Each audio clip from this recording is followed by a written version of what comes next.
Hello मेरे प्यारे बच्चों, कैसे हो आप लोग। आशा करता हूं मां शारदे की कृपा से आप सभी स्वस्थ और मस्त होंगे। चलिए मेरे प्यारे बच्चों, आज की क्लास में मैं आपको चैप्टर नंबर 4 की मतलब आपका इनहेरिटेंस और वेरिएशन का चैप्टर चल रहा है, इसी पर हम आगे भी बात करेंगे। चलिए आज की क्लास में मैं आपको मेंडल्स की जो डेविएशन है बेटा, मेंडल्स के जो विचलन होते हैं, उन्होंने 3 लॉ दिए हुए हैं। मेंडल का फर्स्ट लॉ होता है बेटा लॉ ऑफ डोमिनेंस, सेकंड होता है law of segregation and third होता है लॉ ऑफ इंडिपेंडेंट असॉर्टमेंट। ये जो 3 लॉ दिए हैं मेंडल्स ने, ये बहुत ही ज्यादा पॉपुलर हुए हैं मेरे प्यारे बच्चों। लेकिन क्या है, ये कुछ जगह पर फॉल्ट नजर आते हैं। इसमें इट मींस होता क्या है कि बहुत सारे प्लांट्स पर क्या है, इसकी जो क्या होता है लॉ है वो फॉलो होते हैं, लेकिन कुछ ऐसे भी प्लांट्स हैं जिस पर क्या होता है मेंडल्स का लॉ क्या है फॉलो नहीं होता है। इट मींस डेविएशन शो करता है। आज की क्लास में हम मेंडल्स की उन्हीं बातों पर चर्चा करेंगे। इट मींस आज की क्लास में हम डेविएशंस के बारे में बात करने वाले हैं। चलिए आज की क्लास को स्टार्ट करते हैं। बट उससे पहले अगर आप इस चैनल पर नए होंगे सो प्लीज चैनल को लाइक कर दीजिए, सब्सक्राइब कर दीजिए, और अगर कुछ समझ में नहीं आता है सो प्लीज कमेंट करना नहीं भूलेंगे। इतनी बात समझ में आ गई मेरे प्यारे बच्चों। चलिए आज के क्लास को स्टार्ट करते हैं। देखिएगा बेटा, आज की क्लास का टॉपिक है deviation of Mendel's law, Mendel law के विचलन। इतनी बात समझ में आ गई मेरे प्यारे बच्चों। फर्स्ट होता है बेटा अन इनकम्प्लीट डोमिनेंस, हिंदी में इसको अपूर्ण प्रभाविता कहते हैं। क्या बोलते हैं बेटा? अपूर्ण प्रभाविता। इतनी बात क्लियर होनी चाहिए मेरे प्यारे बच्चों। ओके, इनकम्प्लीट डोमिनेंस, इतनी बात समझ में आ गई बात। स्टेटमेंट चेक कर लेते हैं। It is a condition which occur between dominant alleles in which one may be slightly dominant than the other। इतनी बात क्लियर है कि नहीं है? मेंडल्स ने क्या बोला था मेरे प्यारे बच्चों? मेंडल्स ने अपनी लॉ डोमिनेंस में क्या बोला था कि जो क्या होते हैं बेटा गैमीट्स होते हैं, इसमें जो क्या होते हैं एक गैमीट्स मेल से आता है, एक गैमीट्स फीमेल से आता है। इसमें जो क्या होते हैं जीन्स होते हैं बेटा, तो याद रखेंगे ये जीन्स होते हैं वो ट्रैक जो होते हैं वो पेयर्स पे होते हैं। इतनी बात क्लियर है? पेयर का जो जीन होता है वो क्या होता है, एक कहां से आता है मेल से आता है, एक कहां से आता है फीमेल से आता है। ओके, तो इसमें क्या होता है जो कैरेक्टर्स होते हैं बच्चों, एक डोमिनेंट होगा 100% एंड वन क्या होगी 100% क्या होगी रिसेसिव कैरेक्टर्स होगा। ये किसका कहना था? डोमिनेंस लॉ में मेंडल का कहना था। बट जो क्या थे कुछ ऐसे भी प्लांट्स, फ्लावरिंग प्लांट्स हैं जिसमें ऐसा नहीं होता है। इट मीन्स जो 100% डोमिनेंस होना चाहिए, dominate character can be 100% dominant according to Mendel's, but this is not. Okay, it means the dominant character not 100% dominant and recessive character will be not 100% recessive। Okay, इतनी बात समझ में आ गई बात। मेरे कहने का मतलब इतना है कि देखिएगा मेंडल्स ने बोला था डोमिनेंट जो कैरेक्टर होगी वो अपने आप को 100% डोमिनेंट रखेगा, जो रिसेसिव कैरेक्टर होता है वो अपने आप को 100% रिसेसिव रखेगा। ये बात किसका कहना था? मेंडल्स का। बट ऐसा नहीं होता है मेरे प्यारे बच्चों। क्या हो जाता है, डोमिनेंट कैरेक्टर 100% डोमिनेंट नहीं होता है। हो सकता है वो 80% डोमिनेंट हो, 70% डोमिनेंट हो, लेकिन क्या होता है 100% डोमिनेंट नहीं होता है, जिसके कारण से क्या होता है एक न्यू कैरेक्टर अपीयरेंस होता है। चलिए एग्जांपल्स के थ्रू समझने की कोशिश करते हैं। देखिएगा, the flower red flower cross between white flower. Okay, P plants का क्या था बेटा? Red flower. अच्छा, इसमें पी प्लांट्स में नहीं दिख रहा, ये मिराबिलिस जलापा रोज फ्लावर की वैरायटी है। एक रोज की फ्लावर है जिसको मिराबिलिस जलापा कहते हैं। इसी में क्या हुआ था, इसका एक्सपेरिमेंट हुआ था और उसमें देखा गया कि जब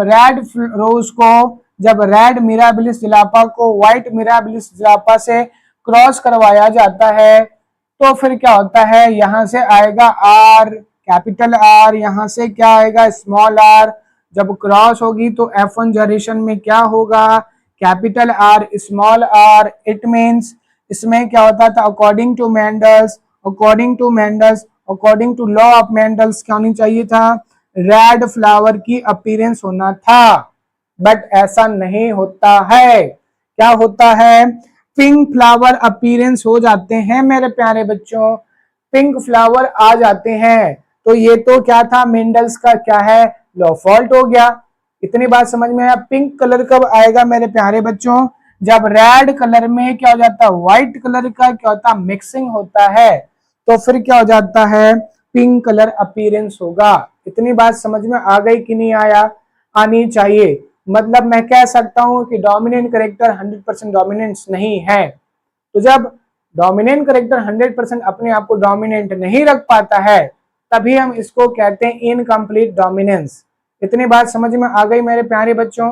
तो इनकम्प्लीट डोमिनेंस के कारण से क्या होता है, पिंक फ्लावर की अपीयरेंस होता है, ये मेंडल की डेविएशन को ही शो करता है। इतनी बात समझ में आ गई होगी, क्लियर है कि नहीं है। The first deviation of the Mendel's law, it means incomplete dominance. Now फिर से नेक्स्ट चेक करते बेटा, को डोमिनेंस क्या होता है। ओके देखिएगा, चलिए अब को डोमिनेंस के बारे में डिस्कस कर लेते हैं मेरे प्यारे बच्चों। को डोमिनेंस को आप लोग क्या कहते हैं हिंदी में बेटा, सप्रभाविता। क्या कहते हैं इसको, सप्रभाविता। इतनी बात क्लियर है कि नहीं मेरे प्यारे बच्चों। सप्रभाविता का मतलब क्या होता है, साथ साथ प्रभावी होना। ओके सो कोडोमिनेंट का स्टेटमेंट है मेरे प्यारे बच्चों, when both the allele, okay when both allele a pair of gene are fully expressed, clear है, pair of gene are fully expressed themselves in the heterozygote, okay they are called codominant allele and this phenomena is referred to as codominance। इतनी बात समझ में आनी चाहिए मेरे प्यारे बच्चों। मेंडल्स का फर्स्ट लॉ क्या बोलता है, एक क्या होगी 100% डोमिनेंस होगा एंड सेकंड क्या होगी 100% रिसेसिव होगा। इतनी बात क्लियर है कि नहीं है। लेकिन इस एग्जांपल्स के थ्रू अगर समझेंगे तो क्या होगी, इस डेविएशन में क्या होता है, ना तो डोमिनेंट 100% क्या होगी डोमिनेंस होगा और ना ही रिसेसिव क्या होती है 100% रिसेसिव होता है। इतनी बात क्लियर है। इसमें दोनों के दोनों क्या होते हैं, साथ साथ अपने आप को क्या करते हैं, अपीयरेंस शो करवाता है फर्स्ट जनरेशन पर। इतनी बात समझ में आ गई बात।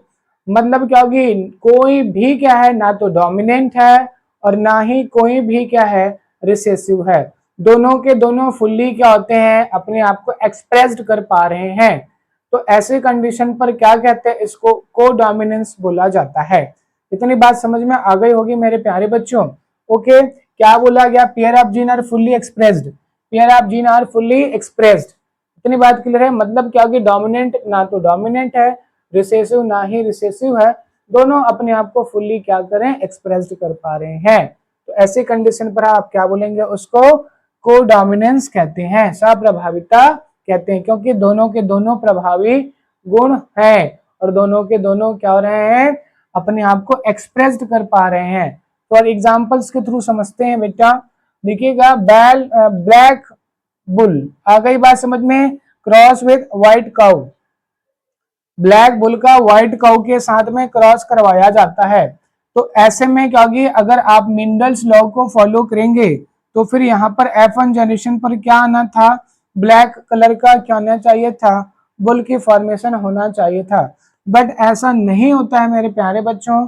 जो क्या होता है, एनिमल्स क्या फॉर्म होगा उसका कलर ब्लैक नहीं होता है, उसका कलर क्या होता है, ब्लैक प्लस व्हाइट दोनों दिखाई देते हैं। Black plus white, black colour में व्हाइट का स्पॉट नजर आता है।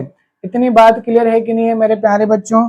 तो इस तरह से क्या होते हैं, मिक्स्ड कलर क्या होते हैं, अपीयरेंस होता है, जो किसको शो अप कर रहा है, मेंडल्स की डेविएशंस को शो अप कर रहा है। इतनी बात समझ में आ गई होगी मेरे प्यारे बच्चों। सो चलिए इसके बाद हम थर्ड डेविएशंस को डिस्कस करते हैं, जिसका नाम है मल्टीपल एलेलिज्म। बच्चों अब बात करते हैं थर्ड टॉपिक पर, जिसका नाम है मल्टीपल एलेलिज्म। ओके इसको हिंदी में बेटा बहुप्रभाविता के नाम से जाना जाता है। इतनी बात क्लियर हो गई मेरे प्यारे बच्चों। तो चलिए इसकी स्टेटमेंट चेक कर लेते हैं। There are two alternative forms of each trait for the 7 pair of contrasting character study by Mendel's. Mendel's का क्या कहना था मेरे प्यारे बच्चों कि जो 7 कैरेक्टर्स होते हैं पी प्लांट्स का, उसमें पर्टिकुलर जो कैरेक्टर्स होते हैं उसके लिए पर्टिकुलर ट्रेड्स होते हैं। एक ट्रेड एक ही कैरेक्टर के लिए क्या होगा, रिस्पॉन्सिबल होगा। इसका जो क्या था, ये कहना किसका था, मेंडल्स का था। बट फर्दर स्टडी के बाद में पता चला कि ऐसा बिल्कुल भी नहीं होता है। Each character are not responsible for particular characters, particular gene are not responsible for particular character, because इसके लिए क्या होते हैं बेटा, बहुत सारे ऑप्शंस होते हैं। ओके, एक कैरेक्टर्स के लिए क्या होता है, मोर देन टाइप की ट्रेड प्रेजेंस होते हैं जो क्या करते हैं, एक ही क्या कहते हैं कैरेक्टर्स को क्या करते हैं बेटा, कैरी करते हैं। आइए इसको एग्जांपल्स के थ्रू समझेंगे। ओके, तो देखिएगा ह्यूमन का जो ब्लड होता है मेरे प्यारे बच्चों, उसमें 4 टाइप के ब्लड ग्रुप्स होता है। Blood group A, B, O and A B. इतनी बात क्लियर हो गई होगी। तो देखिएगा जो जीन क्या होता है, आई ए होता है, ये कौन सा ब्लड ग्रुप बनाता है, ब्लड ग्रुप ए। लेकिन क्या होगा, सिर्फ यही जीन नहीं बनाता है, एक और जीन होता है जो ये काम कर सकता है। आई ओ भी क्या कर सकता है, वो भी क्या कर सकता है, ए ब्लड ग्रुप को ही बनाएगा। ओके, तो मैं कह सकता हूं कि मेरे पास क्या, एक पर्टिकुलर ट्रैट के लिए, एक पर्टिकुलर कैरेक्टर्स के लिए क्या होता है, मल्टीपल जीन मेरे पास में प्रेजेंट है। इतनी बात क्लियर है कि नहीं है। ये भी क्या करता है, उसी कैरेक्टर को शो अप कर रहा है जो ये कर रहा है। Okay, now next is IB are responsible for blood group B. Now another gene IBIO are also responsible for, ठीक है, blood group B. It means मैं कह सकता हूं कि मेरे पास ब्लड ग्रुप बनाने के लिए ऑप्शंस हैं। ओके, इतनी बात समझ में आ गई होगी कि अगर क्या है, किसी पर्टिकुलर कैरेक्टर्स के लिए, लक्षण के लिए क्या होते हैं, अगर एक से ज्यादा टाइप का जीन प्रेजेंस है, एक से ज्यादा टाइप का क्या है बेटा, ट्रैक प्रेजेंस है, तो हम उसको विकल्प में मानेंगे। इसी को क्या कहते हैं बेटा, बहुविकल्पिता या फिर मल्टीपल एलालिज्म्स कहते हैं। तो आज की क्लास में बस इतना ही मेरे प्यारे बच्चों। आगे की क्लास में मैं आपको महत्वपूर्ण बिंदुओं के बारे में डिस्कस करूंगा, जैसे कि जीनोटाइप फिनोटाइप में डिफरेंस क्या है, होमोजाइगस हेटेरोजाइगस में डिफरेंस क्या है, मोनोहाइब्रिड क्रॉस किसे कहते हैं, डाई हाइब्रिड क्रॉस किसे कहते हैं। इन सारे बिंदुओं पर आगे आने वाली वीडियो पर मैं डिस्कस करूंगा। सो टिल देन मेरे प्यारे बच्चों, अगर आप इस चैनल पर नए होंगे सो प्लीज चैनल्स को लाइक कर दीजिए, सब्सक्राइब कर दीजिए, ताकि आप तक अपलोडेड न्यू वीडियो पहुंच सके। थैंक यू मेरे प्यारे बच्चों।